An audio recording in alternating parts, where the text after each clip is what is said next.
Hello, we are here with Callie and Gabriela. We've just seen Blue as part of the Romford Film Festival. Hello, ladies. Hello. How you doing? They can come back. So, tell us a little bit about Blue. Well, Blue is based on true events, loosely based on some things that happened to Gabby in her young adulthood. And we started writing this about 3 years ago. It was Gabby's brainchild for her first feature film, and she knew this was the story she wanted to tell. And I wedged my way in there, married her, and then I got to be a part of it too. Wedged your way in there, Yeah. married her. Yeah. That was my way into the movie. I was like, you and me. I mean, Don't be fooled. Don't be fooled. I asked her to be part of the movie way before I even started writing.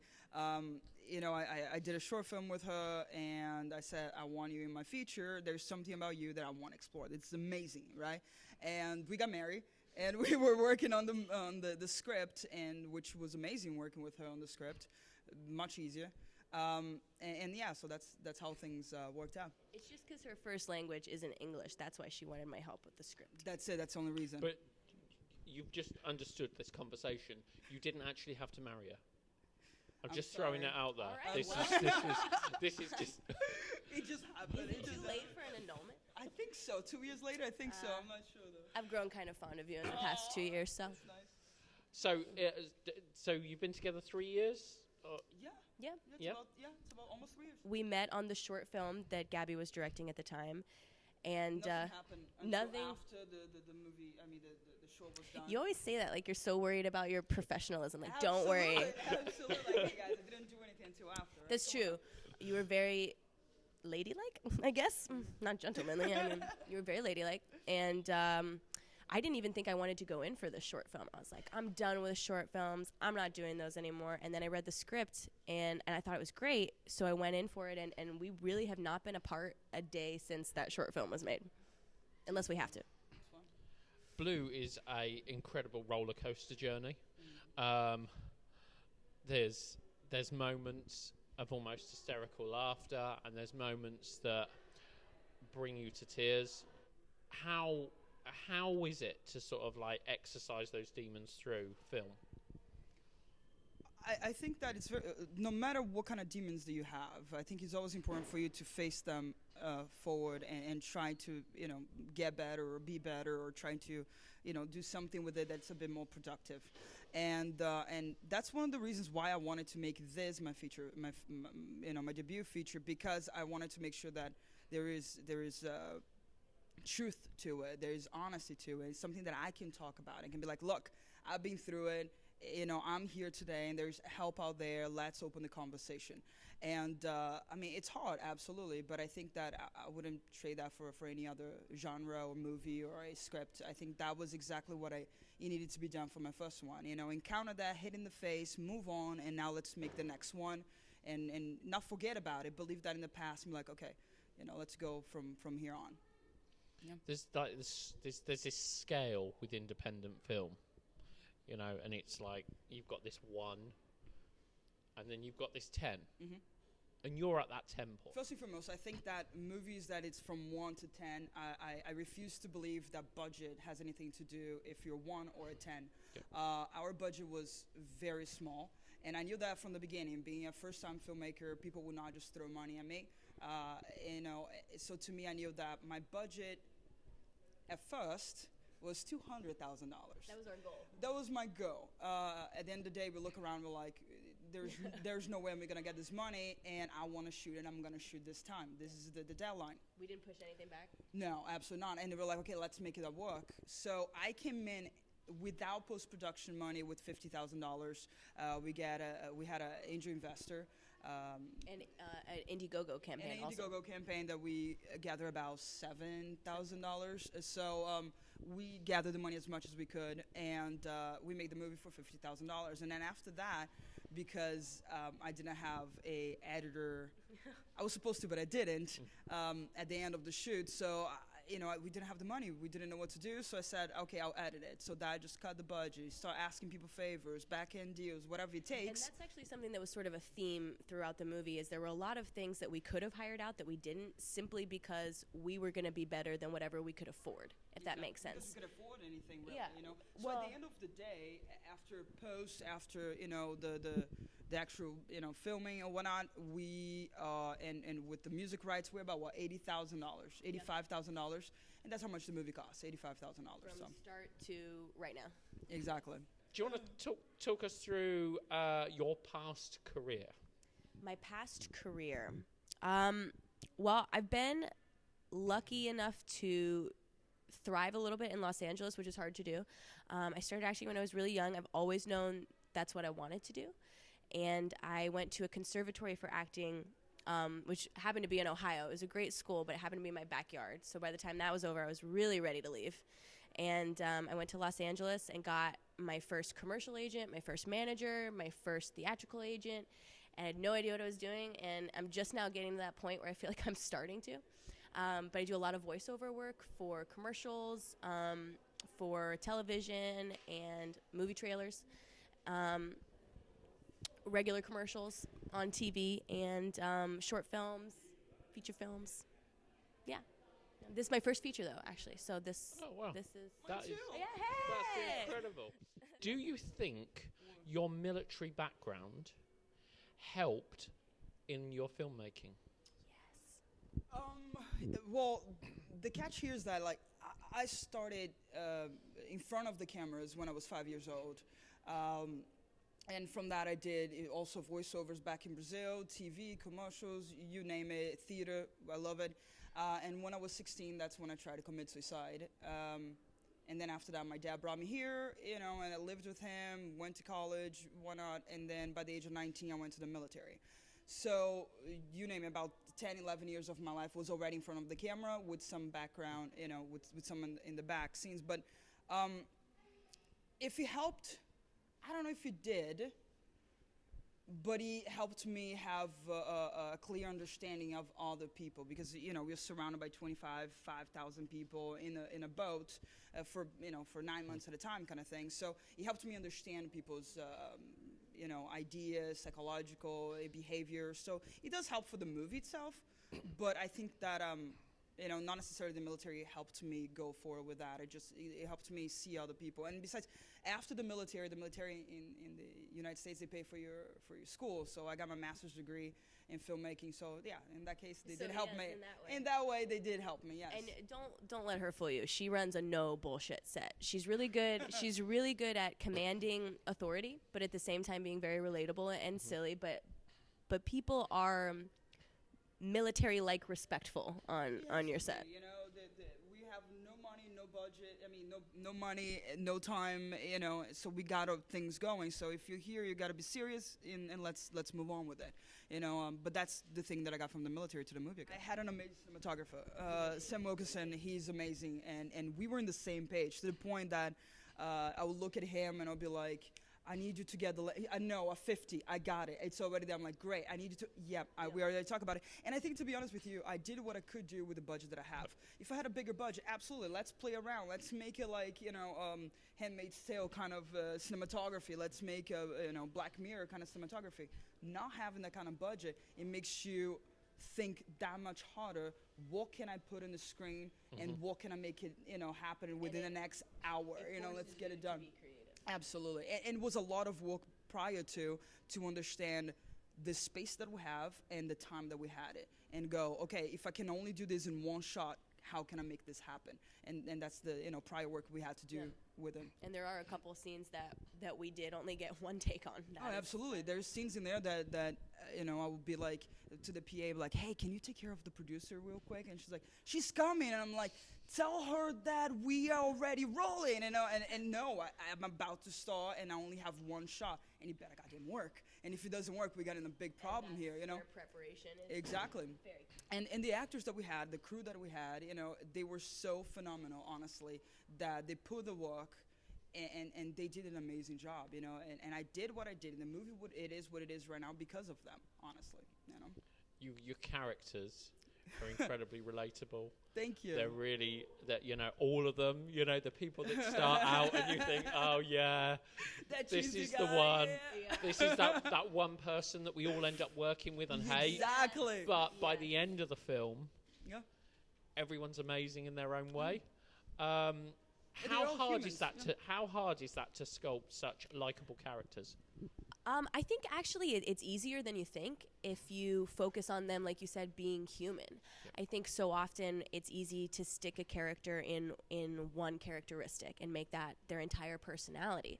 But really, I think you hit the nail on the head when you said at the end, everybody had something in their own way. And I think it matters, just like it did for Helen, to look around and not say, I wish I had better friends, but to appreciate the little things about everyone, even the people you're not friends with, you know, and how do they affect your life and make it better in their own weird way. The therapy scene Mm-hmm. was very realistic. Can you tell us a little bit about that? The one thing I wanted in the movie was to have real people talking about the things that really happened to them, and that's what we did. That scene, it's people telling about their stories or people they've known or things that happened to them, whatnot. And is the truthness, is the most honest thing you can have it. I had some people telling me, take that out, it's irrelevant, you know, it's boring.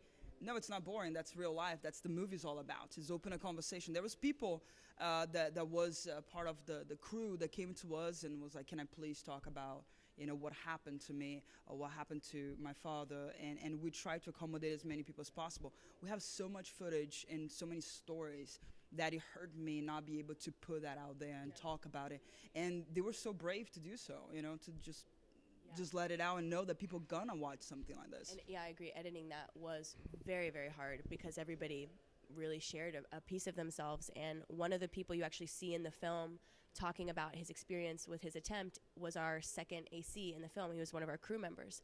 And to me, it was one of the most moving parts of making this movie. And the number of people who were affected, even just on our crew, the number of people who came up and said, you know, this happened to me, and they didn't even necessarily share their stories, but so many people, we got the feeling that the crew that we ended up bringing together was the crew that was supposed to be there for this particular movie. Absolutely. Yep. They felt it. Yep. You know, that's the story that touched them and was close to them. Your male lead, is there any true basis in that character? No. No, but I think that what I try to do with the other characters, I didn't want to pinpoint this person was this person in my life, this person wasn't, you know, that's not what I wanted. I wanted to gather everyone that I've ever met and helped me through that journey and give a little bit to each character and then define them for who they are. If you see the nurse, right, Tori, she had a little bit of the nurse that took care of me. But then I put her in a different level. You know, I kick in the creative side of it, and the same thing with Robert. And I tried to do that with them, and they just ran with the script, you know, and they did an amazing job with it. But yeah, the HIV part to me was, what is the ultimate thing that nobody will be able to escape from is HIV. And even then, the guy wanted to live. You know what I mean? He wanted to do life. He wanted to cheer her up. He wanted to just embrace the world and do better and be better. Yeah, he's alive. He's tried to be happy, even though he knows he has a death sentence in a way, you know. And that was the ultimate for her character. It was like, hey, you have your life, work for it. Somebody's about to die and they're working for that life. And to me, that's what it was, you know. It was the completely opposite in showing like what life is really about. It just depends of how you see it, the angle that you see it in a way, you know. But yeah. Another one of our big themes was hidden mental illness. Sort of, when you think of a suicidal person, a lot of times you have a picture in your mind of what you think that looks like, and many times it's the people we know. It's the people that are giving us the smile on our way to work, you know, and you don't see it there. And a lot of people asked us why Helen wasn't more sad. Why was she sarcastic? Why did she make jokes? And I think that's because that's someone who's making an attempt and also is maybe very good at covering up their problems. And I think that's what happens with everyone, you know. Look, you can have a bad day and you say, I'm okay, right? I think the end of the day for me, it's asking, how are you doing?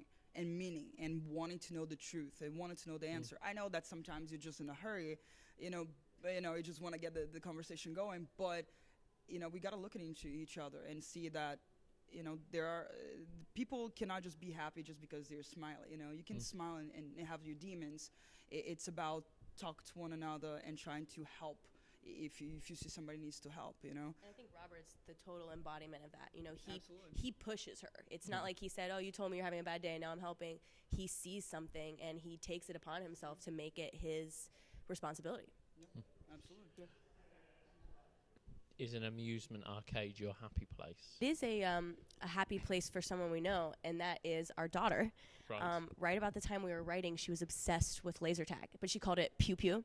So she'd be like, "I want to go to pew pew pew pew," and just it made her little face light up, and she wanted to go all the time. And we were actually, when we were planning on filming in California, we were going to film it at her favorite place to go, where she would go for her birthday parties. But and I think at the end of the day is just letting it go and just be like, find a little kid inside of you and just completely forget about the world and just have fun, enjoy yourself. I mean, it could be any other place, but I feel like the arcade is just it forces you to get out of your mind, forces you to get out of this state of just overthinking, and of course I like it. Yeah, you come to a good juvenile Exactly, place. yeah. You go back to when you're a kid and you go, life is not that bad, let's work it out, oh no, you pull my hair, okay, cool, nice. That's the idea behind it. It's just kind of moving on and trying to have a good time, I guess. Yeah. I'd like to know about your film inspirations, and I'd also like to know a little bit about your feel-good films, those films that you just put on when you need to feel better about something.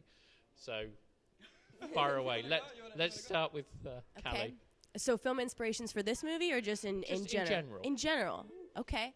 One of my favorite movies of all time is Factory Girl, which also sort of has a mental health layer, and really at a time when mental health wasn't paid attention to at all or even recognized. My favorite feel-good to put on is Buffy the Vampire Slayer. Every night. Somebody's Every going, night? yeah. Yes. Every night we got to watch. And she just got into it. It took me like 2.5 years to get her to agree to start watching Buffy. And how do you feel about it now, babe? It's pretty good. It's pretty good. It's pretty good. Movies. Look, I have a weird taste for stuff, okay? I'm a huge fan of Chaplin, huge fan of Hitchcock. My favorite movies would be, inspiration at least, Schindler's List. Gia from 1998 was just an HBO movie. One of my favorites. What? Oh, man. Your feel-good movie. I'm still on the bad one. I'm like, Gia, Schindler's List. I know. Like you're going to find anything. Like, damn, just give me a Psycho.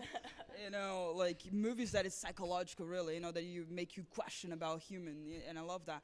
Feel good. I'm not going to lie. I believe that if you're sad, watch a sadder movie.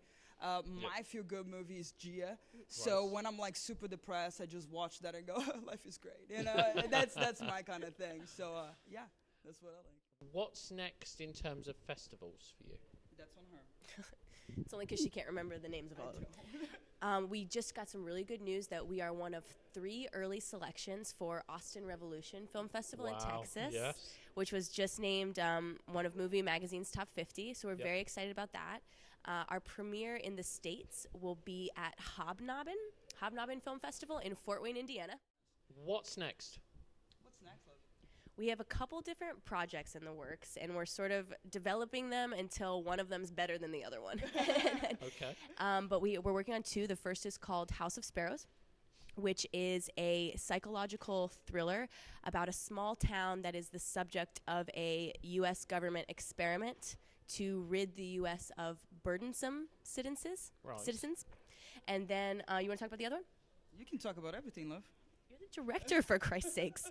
The other one is called It Won't Hurt, and it has a little bit more of a horror genre in there, and it's about a man who is trapped in his own memories. Right. Based off of some of his own decisions that he made, and you find out why and what the circumstances are around that about halfway through. How do you find? I know we touched on this earlier. How do you find working together in a writing capacity? I love him. I'll give you that. I'll take it. It's amazing. You know, it's waking up at 2 o'clock in the morning going, hey, I have this idea, and not being like, get out of here, I'm sleepy, you know? It's being able to, like, in the middle of your dinner, just going, I had an idea, you know, and be able to bounce right away from each other.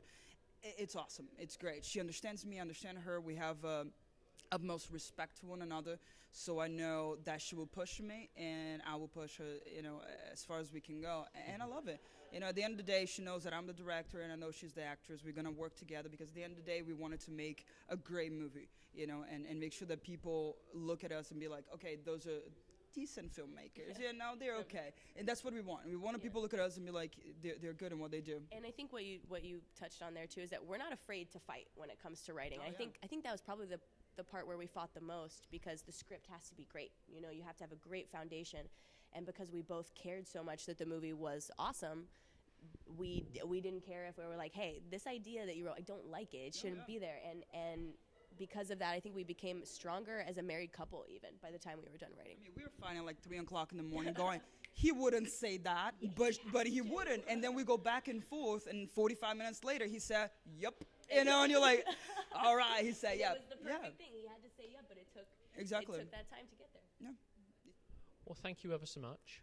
Thank you for bringing your film to Romford. Thank you so much. We all loved it. Thank you. And we're sure that everywhere that you show it, they're going to love it too. Thank you. And we can talk again on Monday. Let's do it. Great. I'll be here. Thank you. Thank you. Thank you. Thank you so much.